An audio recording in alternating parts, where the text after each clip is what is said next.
What is going on, everybody? Today we're looking at the new LEGO Star Wars 25th Anniversary Millennium Falcon set 75375 with 921 pieces that retails for $84.99, a part of the Starship collection. So this is cool getting the Millennium Falcon. Of course, back in the late 2000s, they did the midi scale version of the Millennium Falcon, and now we pretty much have it here again, just redone for the 25th anniversary. And overall, I think this is cool. Definitely out of these newer Starship collections, this is definitely my favorite, just because it's, bigger in scale compared to the others, and you get a little bit more details and everything, and looks very nice. At least in my opinion, the most iconic ship from Star Wars, so that is awesome and makes it look cool altogether.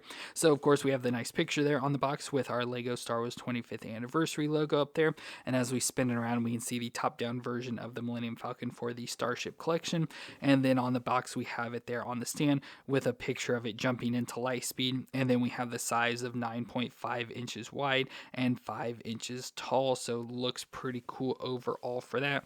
Of course, once again, it'd be nice if it came with some sort of minifigure. That's one thing I always wish, because I love minifigures, so it'd be cool if this came with one as well, but unfortunately it did not. But enough with looking at the box, let's look at the actual set itself. So here we have the Millennium Falcon, which, like I said, definitely my favorite of the set, just because it looks so much like the Millennium Falcon. You get so many nice little details that it just made it my favorite. Of course, I'm still, like I said, not overly excited. Like, I still can't decide if I like these ships or not. I'm starting to leaning more towards no, so especially in the future, I'll just kind of pick and choose whatever sort of ships that I want and not get every single one. Unless it comes with like a figure or something, then I would definitely get it. But otherwise, I'll just probably pick and choose. But overall, looks pretty nice. And one thing I like about this, if you see it on the base, it is more at an angle this time, so all the others have just been sitting perfectly flat, where it's nice that this one is sitting at an angle on the base. And overall has a lot of nice details and designs. Of course, it's the YT 1300 light freighter with a side mounted cockpit and two quad laser cannons, and we see that there with our cockpit lasers, and of course our antenna off the side that gets knocked off all the time. And overall, like I said, nice, good details. Looks, classically like the Millennium Falcon. We get the engines there on the back that of course glow blue, they did with this nice tubing design. We get all the little, like what I always say, like exhaust vents or whatever they are there, and a bunch of little greebling just on the top to fill it all in. We get our two sections, so of course this is usually where it opens up for the door to go in and out, so nice with that design. And we have little sticker pieces on each side. Of course, those guns there on top, the quad guns as I said, so we have the ones and usually on the bottom, but on this we don't have the bottom because it's on the stand. Then we have the cockpit piece. So the only thing that I don't like about this is how much room there is, especially in like this area, but they did a good job where that was kind of like all around, but they took all these little pieces and sections here and decided to kind of put them in, so you can see, I don't know how many of them open or how many are attached, but there's little pieces that just kind of fold down in to help try to cover up some of that space a little bit. And then we get the pieces on the front, and of course we have this where we saw in the Solo movie was the escape pod that was ejected out, so we now have the two-prong designs in there. And overall looks pretty nice. And like I said, we have our antenna on the top as well, which has a little bit of movement to it, and obviously if we want to have it destroyed, you just pull it right off.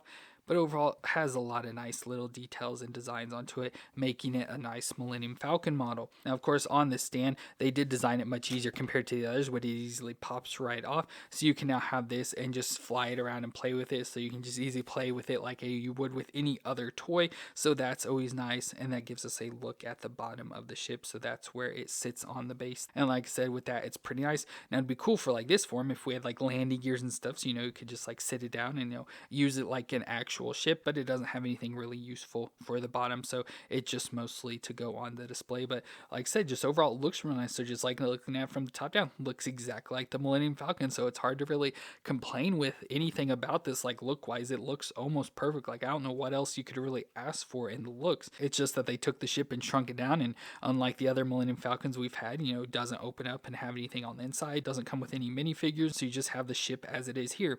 Now once again, they did hide little scenes within the ship, but this one we got I think 3 or 4, I can't remember the total number. I want to say at least 3, so I'll be putting those pictures up. There's definitely a scene with R2-D2 and Chewbacca playing chess. There's a scene with Princess Leia, Han Solo, and C-3PO, so like where Han Solo and Leia start to kiss and C-3PO comes in, and then a scene with Luke and Obi-Wan when Luke's doing his Jedi training. Pretty cool for those little scenes to be included in there as well. And like I sort of point out, I love how the Millennium Falcon's sitting at an angle on this, so instead of it being flat, having the different base design, keeping it at an angle is really really cool as well. So it just adds some more dynamic to this. And then we get the base, of course, the classic black base. We have all the others with our brick there with the Millennium Falcon and our Lego Star Wars 25th anniversary brick there on the side as well. So like I said, it's nice to get the stands, especially for these ships, to keep them up in the air, and especially this one at the angle. It's just they're not very exciting or anything, just all black bases with the little logos on there. So overall, the ship is pretty cool. I like this. Like I said, this is definitely my favorite out of the 3 that came out recently.